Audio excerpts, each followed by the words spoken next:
Hello, my name is Sean McMullen, and tonight is my persuasive speech. These are my three audience members, Julia, Tracy, and James, and we'll get right into it.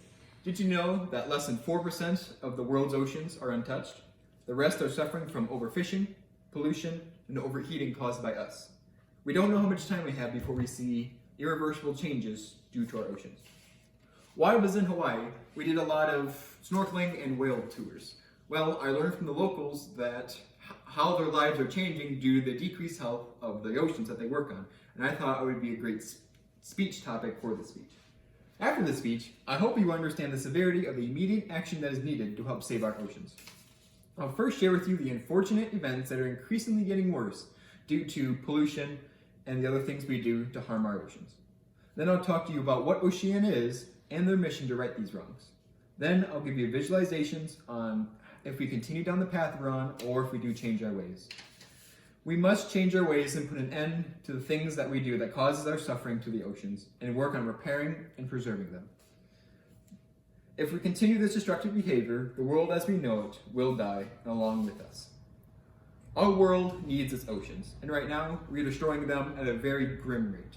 Though they are large, they are very susceptible to the changes we're making. Our oceans are dying, and they're on the verge of substantial damage that they may not recover from. Pollution is one of the largest ways we are destroying and poisoning our ocean's waters. According to National Resource Defense Council, or the NRDC, with the 8 million metric tons of plastic items we toss, they won't biodegrade. Instead, they can perish in the environment. They can persist in the environment for millennium, polluting our beaches, entangling marine life, and getting ingested by fish and seabirds. This has caused the endangerment and extinction of many sea animals and their food sources, which is making people who rely on them and their food sources on their work and their food suffer from losing that. Financially, this causes the prices of tourism, seafood, and taxes to increase.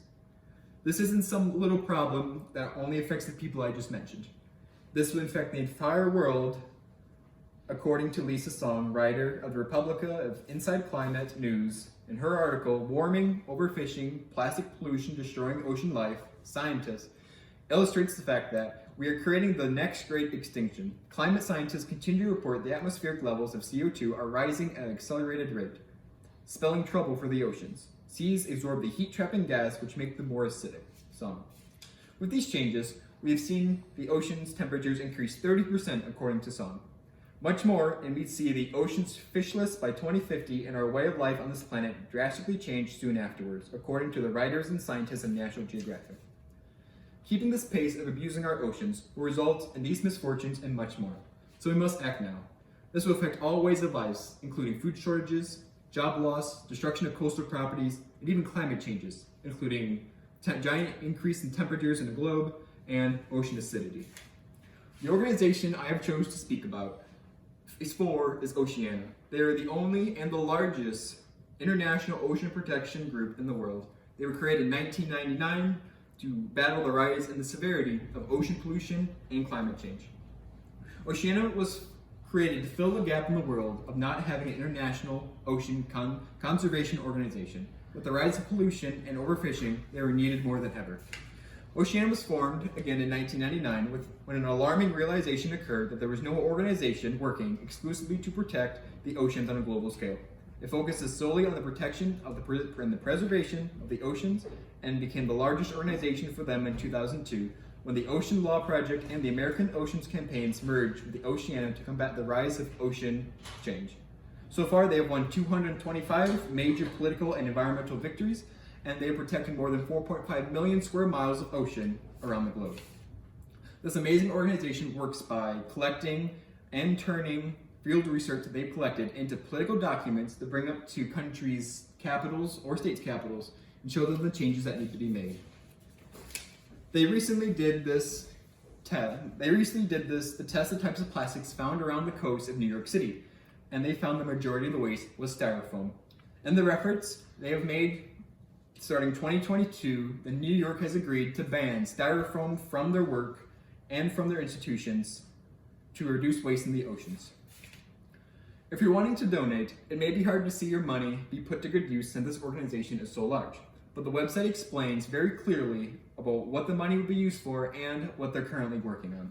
So if you donate today, the money goes towards the efforts of cleaning and preserving the East Coast and around New York City. This helps to save the wildlife, halt pollution, and research temperature readings in the New York and into the Atlantic Ocean. Boats, food, and science equipment are not cheap. Using the money you guys donate will help ocean teams and achieve their goals faster to be able to provide essential care for the marine and wildlife. Oceana's vision is to make our oceans as rich, healthy, and abundant as they might once were. This is very possible when people like you make a difference. The donations would create a healthy and lively ocean environment for the marine life and for us.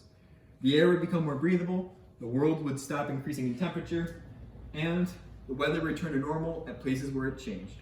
If we do not, we could lose our most essential natural resource, and it will be a shell of what it once be. This would eventually lead to our demise.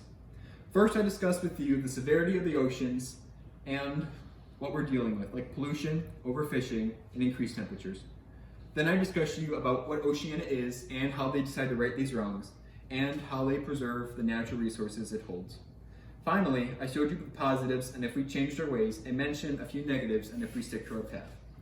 Our oceans are struggling. They're wasting away and becoming far from what they used to be. They're a necessity for our survival, and we're running out of time. I'm asking you to please donate to Oceana so we can save our oceans and bring back fish and marine mammal populations to help save people who rely on them for food. After this speech, I now hope you understand the severity of the immediate action that is needed to help save our oceans. According to Oceana, oceans cover 71% of the globe. And that is a lot of the world that is being altered and no longer be able to support civil life. The 4% of thriving ocean will increase if we start to take care of our waste and donate to these organizations. There is still time for us to save our oceans from being changed forever, and I hope you do the right thing and donate today. Thank you.